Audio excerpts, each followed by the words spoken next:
Restez fidèles au programme d'ITV. C'est parti pour cette édition du soir. Les titres. Situation au niveau du port de Kaolack. La Chambre de commerce et d'industrie de Kaolack gèle toute initiative au port de Kaolack. C'est pour dénoncer une reprise de gestion soudaine par le port autonome de Dakar. Ses membres estiment qu'ils sont privés de 80% de leurs revenus. La Chambre de commerce de Kaolack alerte sur la survie de ses services publics et réclame un arbitrage de l'État du Sénégal. Et puis à Pikine, c'est la grande chez les artisans de la banlieue. Et ces derniers accusent les autorités de les avoir abandonnés, déguerpissement à répétition, absence également de financement. Ces derniers estiment que leur secteur fait face à plusieurs difficultés. Dans cette édition également, nous allons parler du Front social qui est en ébullition. Certains citoyens estiment que le régime en place est donc coupable de cette situation. Selon eux, un dialogue sincère doit être mis en place avec les syndicalistes pour sortir de cette crise. Voilà pour les titres. Le développement, c'est dans une poignée de secondes.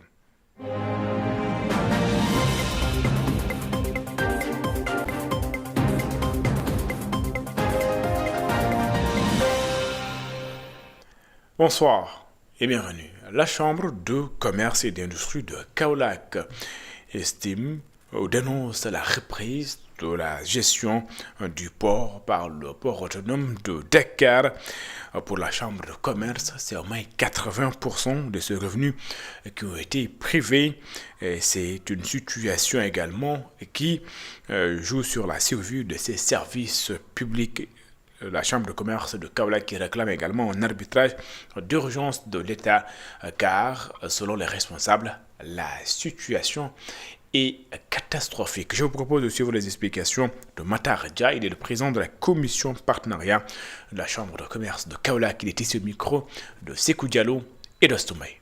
Le bureau constate à ce jour l'absence de notification officielle, formelle et de passation régulière de services, l'absence d'état des lieux partagés, l'absence de cadre formel de coordination entre la Chambre et le port autonome de Dakar, des rencontres avec certains armateurs et exploitants sans concertation préalable avec la Chambre alors que les obligations contractuelles et financières demeurent non exécutées. Le bureau décide, premièrement, la suspension de toute initiative engageant structurellement l'avenir du port de Kaolack jusqu'à la tenue d'une concertation formelle entre la Chambre, le port autonome de Dakar et les autorités compétentes. La mise en place d'une commission de travail conjointe chargée de définir, premièrement, une feuille de route stratégique, un cadre de gouvernance clarifié, un plan d'action prioritaire pour la relance durable des activités portuaires. En appel à un arbitrage équilibré des plus hautes autorités afin de garantir la continuité du service public économique. Le port de Kaolack n'est pas seulement une infrastructure, il est un outil stratégique de développement territorial, un symbole de l'histoire économique de la région et un levier pour le développement. Et puis la colère des artisans de la banlieue qui estiment que l'État les a abandonnés entre l'absence de financement, mais également des déguerpissements répétitifs. Ces derniers estiment que les autorités ont fragilisé le secteur. Je vous propose de suivre les explications de Ndiogu Faye. Il est donc le coordinateur, porte-parole également des artisans de la banlieue. Il est ici au micro de Cheikh Maguette Mbaye. Le secteur est très vaste. Le secteur compose plus de 120 corps de métier. Et dans chaque maison, il y a un ou deux ou trois artisans là, qui sont dedans. Donc, il faut qu'on essaye de revoir le politique de l'État. Donc, nous pensons qu'aujourd'hui, la seule et l'unique solution qu'on a, c'est de faire en sorte de créer des pôles de l'artisanat.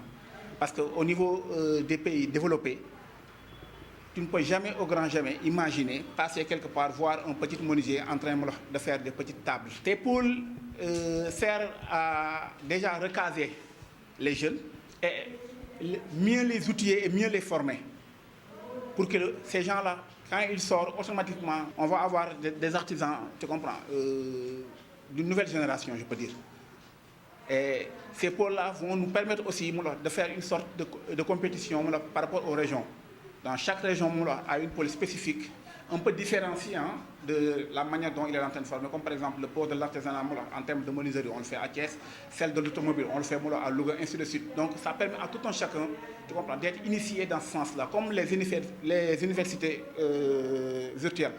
Donc nous aussi, nous voulons aller dans ce sens-là, faire en sorte que notre métier puisse évoluer aux nouvelles technologies. Mais pour cela, il faut que l'État du Sénégal mette du sien pour qu'on puisse avancer dans ce sens-là.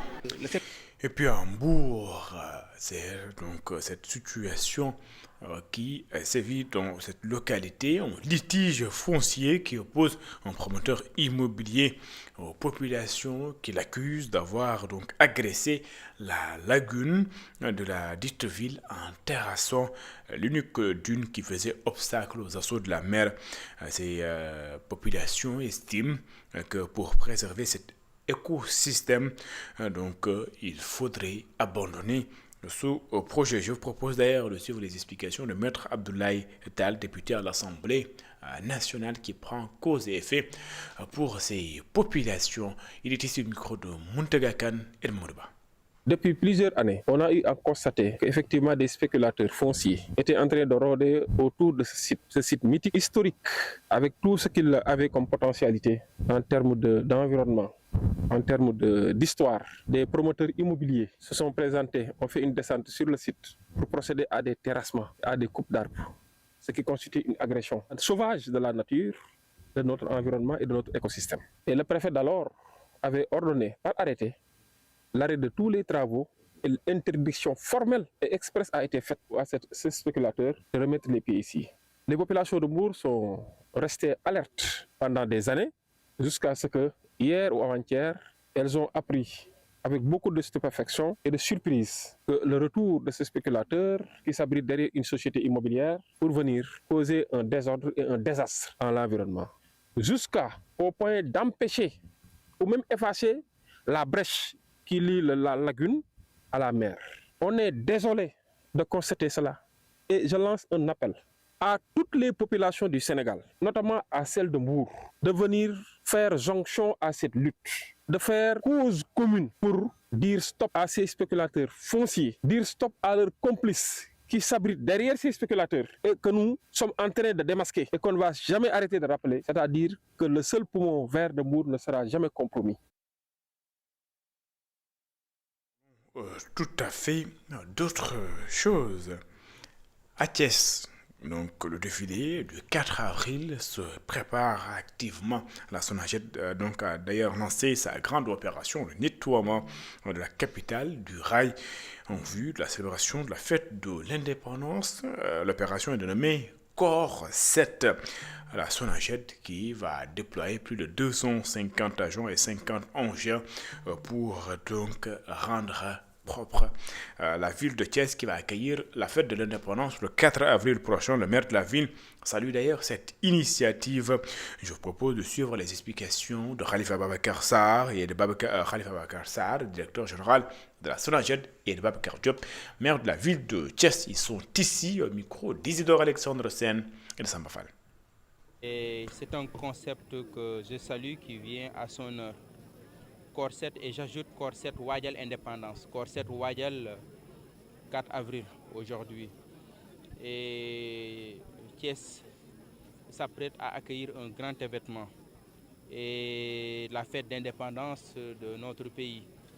Et tout doit passer par la propreté. Et je pense que c'est le premier défi.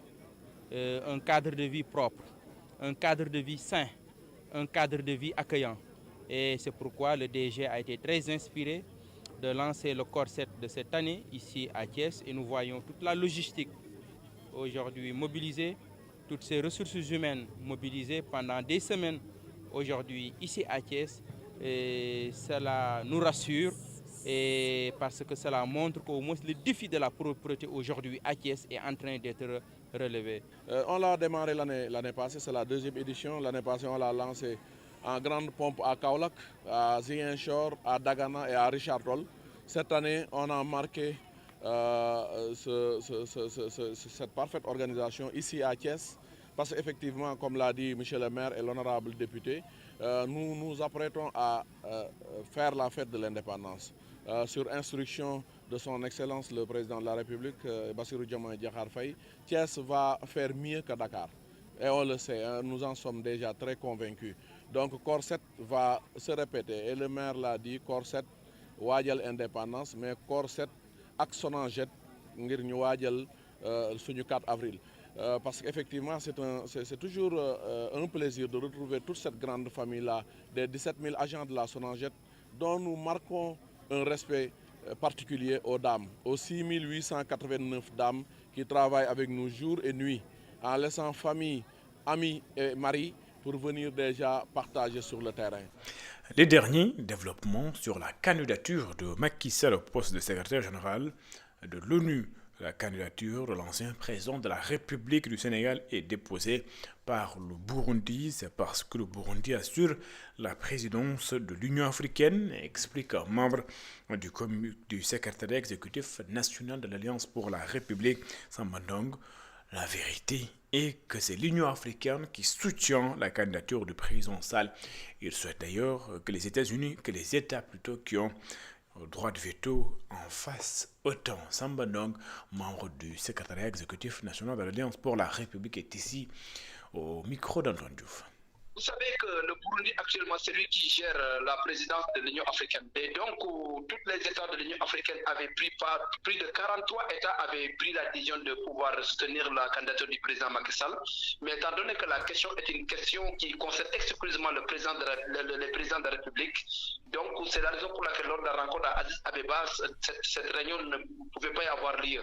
Maintenant, étant donné que le président du Burundi, c'est lui qui est le président en exercice de l'Union africaine à l'heure où je vous parle, donc porter la candidature du président Macky Sall, ce n'est pas uniquement le pays burundais qui a porté ça, mais en réalité, c'est l'Union africaine dans son entièreté, dans son intégralité qui a porté la candidature du président Macky Sall. C'est exactement les faits. Et maintenant, ce que nous souhaitons, c'est-à-dire que aussi bien que le Moyen-Orient, l'Afrique, l'Asie, l'Amérique, la Russie, tous ces pays-là qui ont le droit de veto et la France qui ont le droit de veto, confirment leur soutien à son excellent monsieur le président Macky Sall pour qu'il puisse être le président, pour qu'il puisse être le secrétaire général de l'ONU. Et puis à Rufisque, le propriétaire du titre foncier, donc 11451R, réclame également l'exécution des décisions de justice à leur faveur. Ils dénoncent l'occupation illégale de la SNHLM et veulent que la transcription du titre à 1451R soit laissée dans les compétences des collectivités territoriales. Les propriétaires donc du titre foncier 1441R estiment qu'il est temps que l'État cède. Je propose d'ailleurs de suivre les explications de Mamoudou Diop Tchoun, il est le porte-parole des familles propriétaires. Il est ici au micro de Babacar Seck. On s'attend aujourd'hui qu'une administration appelée la SNHLM se donne le privilège d'affecter des terres, de les vendre ou d'autoriser des gens à construire de façon illégale sans qu'une procédure ne soit au moins autorisée à cet exercice. Nous sommes désolés d'en arriver à ce niveau-là.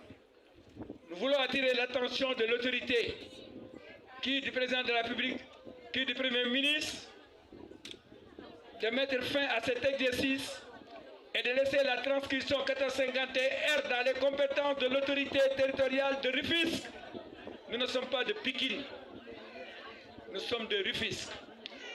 R, Rufisque. R, Rufisque. Je répète, R. Rufisque, commune, plein exercice, avec un statut particulier de 12 juin 1880. Ne transférez pas nos écrits dans le but de détourner nos terres. Laissez nos écrits tels pour nous rendre nos terres telles que nous les voulons. Et nous en sommes ouverts au dialogue, car l'État doit revenir à un remembrement, tout en insistant sur le fait que toute la disponibilité des terres doit être retournée à la famille et ne pas être vendue pour le compte d'une SNHLM, ramenée à la dimension de celui qui vend ses terres en contrepartie de la légalité. Le front social est en ébullition avec la grève des syndicats d'enseignants, mais également la grève des syndicats en système de la santé. Les citoyens réagissent par rapport à cette situation. Selon eux, l'unique responsable est l'État du Sénégal. Ils estiment que les autorités doivent engager des discussions avec les syndicalistes pour trouver une issue heureuse à cette situation. C'est un sujet de Ndeyali Fall et de Moussa Dia. Même langage, même constat. Dans ce quartier, la lassitude est générale face au front social qui se réchauffe. Ce jeune commerçant déplore la situation. Selon lui, une issue favorable dépend avant tout d'un accord entre les deux responsables de l'exécutif. S'ils ne parviennent pas à s'entendre, la situation ne pourra jamais se résoudre. Depuis le début, ils semblent s'attarder sur des détails au lieu d'aller à l'essentiel. Pour ces deux conducteurs de Jakarta, la situation est préoccupante. Il appelle à des solutions rapides. En tout cas, nous l'avons tous ressenti, mais c'est au gouvernement qu'il revient d'apporter des solutions et de prendre les mesures nécessaires pour que la population retrouve un certain apaisement. Cette situation est générale et vraiment préoccupante. Réduire le salaire d'un enseignant, c'est une décision lourde de conséquences et très difficile à supporter. Ce père de famille est catégorique. Les promesses non tenues des autorités sont à l'origine de cette situation. Les attentes étaient grandes, mais elles n'ont pas été satisfaites. C'est ce qui a provoqué ce basculement. Aujourd'hui, les syndicalistes sont en grève et la situation devient compliquée pour tout le monde. Les mouvements d'humeur ne laissent pas indifférents certains citoyens qui soutiennent les travailleurs dans leur combat. D'autres déplorent l'absence de solution. Ndeyali Fall, merci. C'est la fin de cette édition. Merci de l'avoir suivi. Excellent suite de programme sur les antennes d'ITV. On se donne rendez-vous à 22h dans votre rendez-vous Ramadan Iftar avec Didier Boubs Iftar qui reçoit ce soir Cheikh Diop. Il est le secrétaire général de la CNTS FC. Vous l'avez compris, mouvement d'humeur des syndicalistes, le Front social qui est en ébullition. Occasion idéale pour en parler. Ce sera avec le secrétaire général de la CNTS FC. Il s'appelle Cheikh Diop. À tout à l'heure.